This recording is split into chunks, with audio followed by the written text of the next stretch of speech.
Again, showing you how media-driven leftist narratives are based on fairy tales, and if you choose to believe them without doing your homework, I'm sorry, but that's your fault.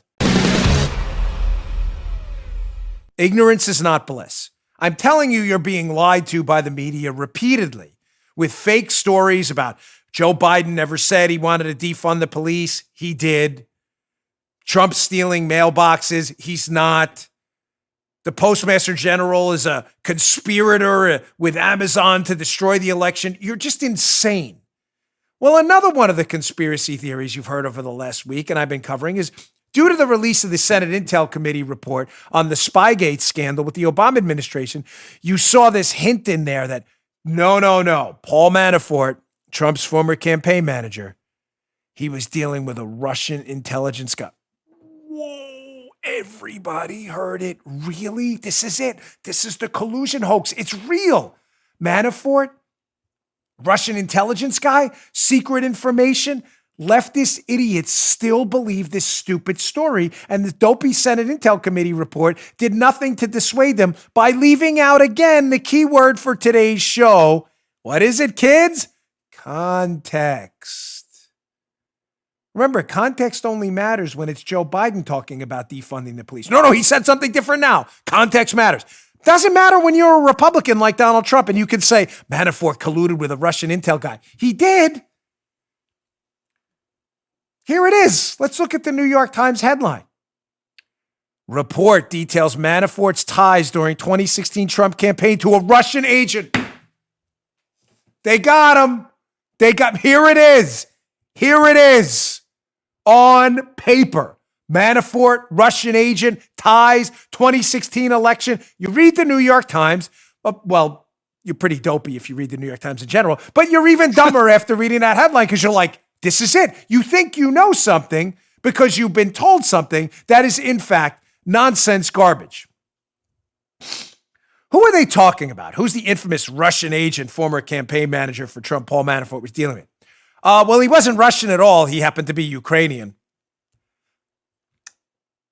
Little bit of a miss there, no? Russia, Ukraine. Not the same place. Does the New York Times know that? Just checking. Ukraine. Borders. So he's actually Ukrainian. No. He's Ukrainian, but he was dealing with Russians. So let me get this straight. He's a Ukrainian who's Jason Bourne-like Russian agents who slid into Ukraine. Wow, that sounds serious. All right. Maybe the New York Times got their headline wrong, but this Russian agent, even though he's Ukrainian, this guy was definitely someone Manafort should have stayed away from because everybody knew he was a Russian agent, right? In other words, an enemy of the United States, a Russian agent. Oh my gosh. John Solomon, who's always on top of it with his excellent news site, Just the News. I got this story this morning. I've been telling you about this for months, but now you can read the real deets here. Short for details. Trying to be like the cool kids. Doesn't necessarily work when you're 45, but we're trying. Just the News today. Ukrainian flagged as an intel danger to Trump had extensive contact with, wait, what does that say? Obama officials? Memo show? Oh, wow. Context. No, we can't have any context when it comes to ragging on Paul Manafort and Trump. So just to be clear, your New York Times headline about Manafort dealing with a Russian agent should have really read Manafort was dealing with former Obama administration source from Ukraine. See, but if you write the truth, that headline doesn't get the clicks from the stupid people. So you have to do clickbait, which was what the New York Times does. You don't believe me that the guy Manafort was dealing with, by the way, his name is Konstantin Kalimnik, a name I've mentioned on this show probably 500 times. Manafort was dealing with Kalimnik, and I'm not defending Manafort at all.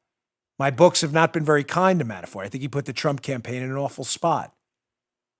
I'm simply suggesting to you if Manafort communicating with Konstantin Kalimnik, a Ukrainian, means that the Trump campaign was colluding with Russia because they're saying Kalimnik was a Russian agent in Ukraine, then how was the Obama administration not colluding with Russia too when they were dealing with the same guy?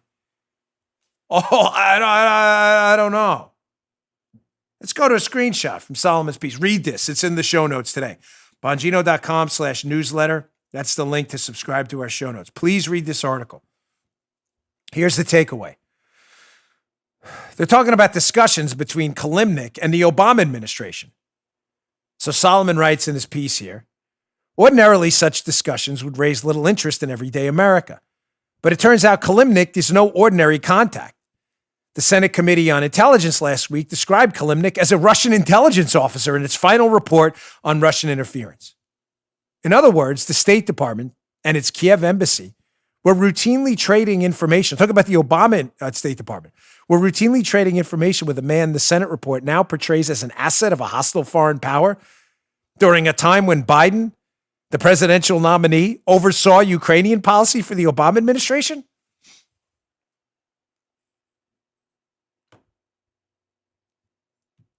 I really feel sorry for you, and I don't say this out of a personal mercenary interest. If you're not watching this show and reading the work of Solomon and Sarah Carter and Chuck Ross and Jeff Carlson and Lee Smith and others, and listening to Devin Nunes, you understand you missed the biggest scandal of our time. You have no idea. You're just dumb. Either intentionally, I'm talking about the liberals. I'm not talking about people who just don't have time. I'm talking about people who think they know this case. You're just stupid. You read the New York Times and you actually believe Manafort was colluding with a Russian agent who was actually a source for the Obama administration. Let me leave on a personal note here. Showing you how stupid these people really are who believe this stuff. The clickbait they read at the New York Slimes. I was at CPAC this year. Many of you saw me. A lot of you met me there. We did our show from there. Joe was there. It was a great turnout. But we had this guy come over. I forget his name, but he allegedly has a show on Sirius XM that no one listens to. I didn't know who he was, but I could tell right away he was a moron. He just had that moron air to him. You know when you have to waft things, in the chemical? I had a waft of just a moron approaching. I could tell with a microphone. I have a moron detector. I'm very good at it. So I could detect this guy was a liberal moron. He wanted to argue about Ukraine and Biden. Well, I turned the interview around on him and asked him a series of questions, which was great. I was stunned he actually aired it because he looked like such a moron. But he aired it anyway. And it was amazing. The guy had answers to none of my actual questions. He's like, no, Hunter Biden didn't do anything wrong. I'm like, have you ever heard of Privat Bank? No, I don't know what that is. You don't know what that is? You mean the bank that the Latvians were investigating for suspicious money transfers to Hunter Biden? So you don't think Hunter Biden did anything wrong, but you don't actually know any of the details of the case. Just checking. He said this on his own show and it aired it. What was this guy's name? Do you remember his name, Paula? That guy, he was such a lunatic. People were laughing at him. This is the left on Spygate. They believe Paul Manafort was dealing with a Russian agent who was actually a source for the Obama administration and lived in a country where Joe Biden was the point man.